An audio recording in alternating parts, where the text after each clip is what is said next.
Do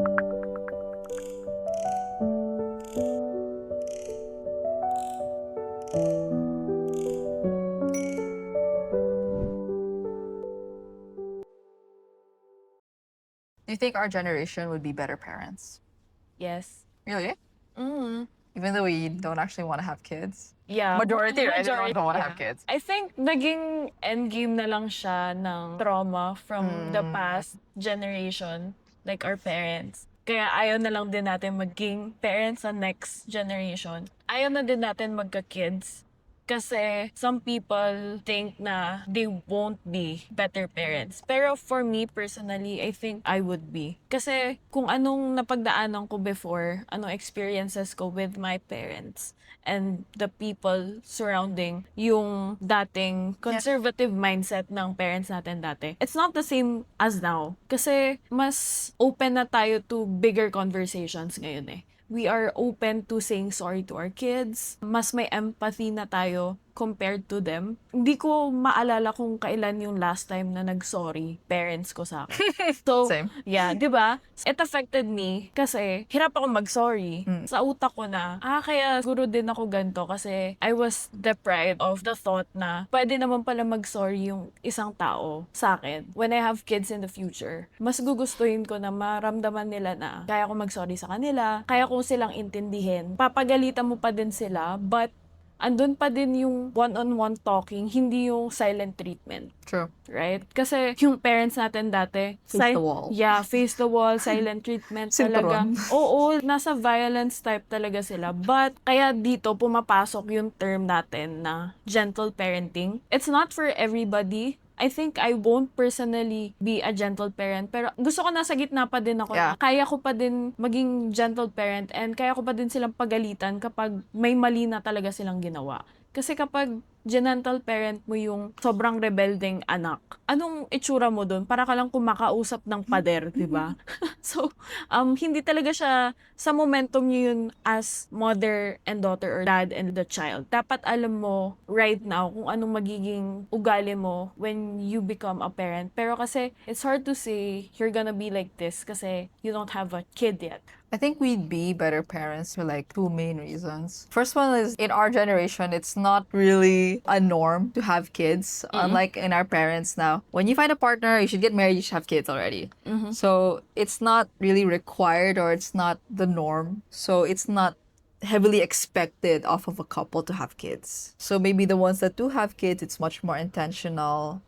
It's not out of necessity, not out of cultural beliefs and norms. So, mas intentional sila, mas gusto nila magkaanak. Therefore, maybe they would take care of it better. Yeah, actually. And I think kasi in our generation, we've been lucky enough to be much more aware of mental health or much more aware of our feelings, our behaviors now. It's easy for us to call out, oh, that's so toxic. Oh, that's so narcissistic. Oh, that's kind of offensive. That's not sensitive. Dati naman, those words weren't heavily used or those words weren't thrown around lightly. Us, because we're so quick to acknowledge bad behavior and we're much more vocal about it now, Yeah. unlike before. We'd be able to, therefore, communicate better with our children.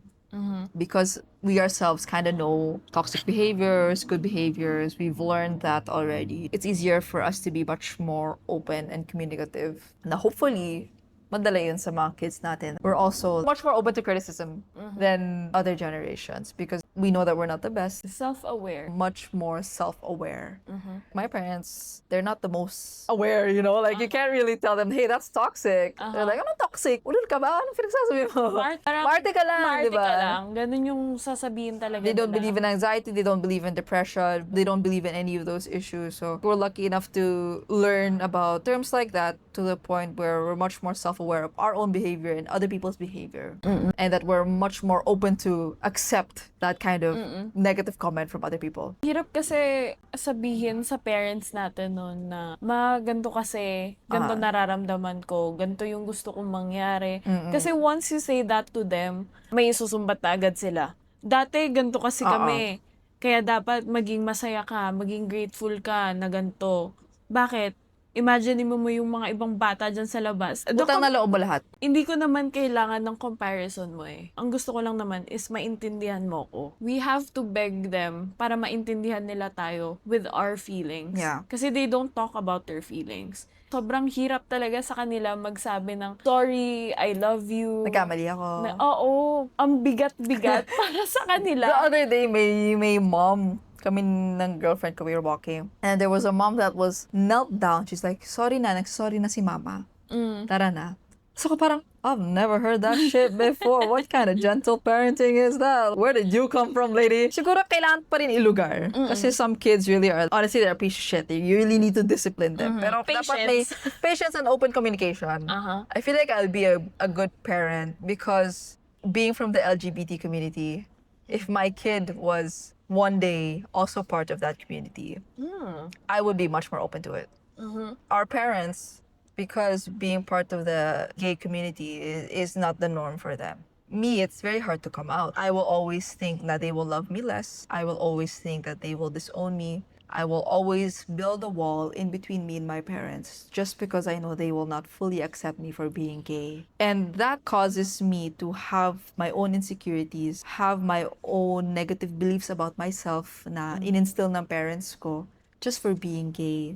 And that will, unintentionally, it will cause me to be very distant from my parents because I know that they will not accept me fully for who I am. If I tell them who I am, if I tell them my preference, if I tell them what kind of partner I have, even though they're the best kind of partner, they're very kind, soft, they treat me the best way. They treat me better than anybody I've ever been with. And this is really the person that I want to spend my life with. Because I know that they will never fully accept that. Maybe tolerate one day. I know that they will never fully accept it the way that they accept my brothers. Kasi my brothers are straight. That will always build a wall between me and my parents. I don't want my child to go through that. I want my child to know na kung ano man sila, I will accept them and they don't have to compensate for that. Ako kasi iniisip ko na because my parents are homophobic, my parents don't accept me for being gay, I have to compensate for it one way. That's by being rich, accomplishing the most, giving the most, providing. Kasi inisip ko, ito na lang yung way for me to compensate for my lack of being the daughter that they want. Ito na lang yung kaya ko ibigay. Kasi I chose to be gay. But I know kahit ano pang ibigay ko, whatever I become, it will never amount to the happiness they will get if I was just straight.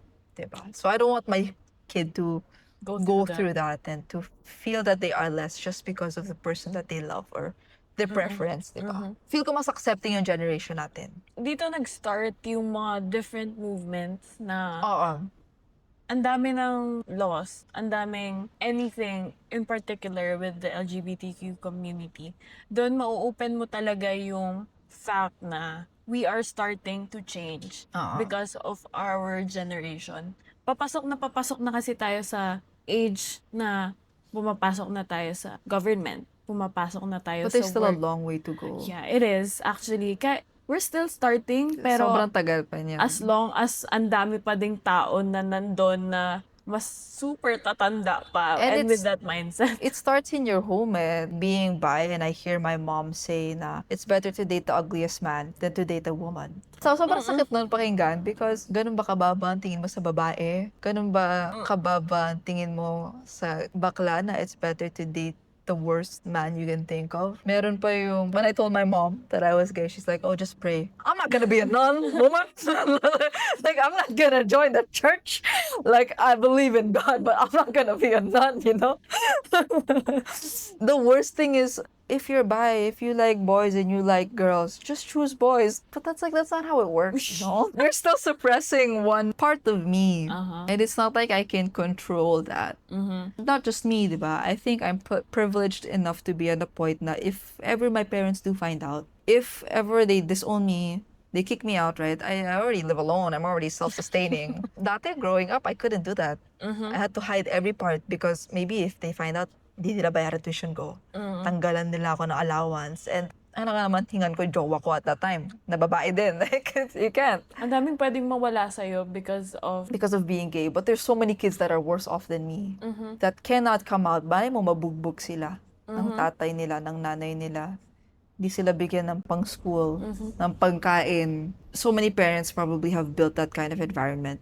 But I hope our generation Changes that. changes that and puts a stop to that. Now that we're more open to the gay community, we also have to make sure that we build an environment that not just tolerates it but embraces it and treats it as a normal person, as a normal human being. Yeah. Being ostracized sila just for, liking another dude or liking another girl.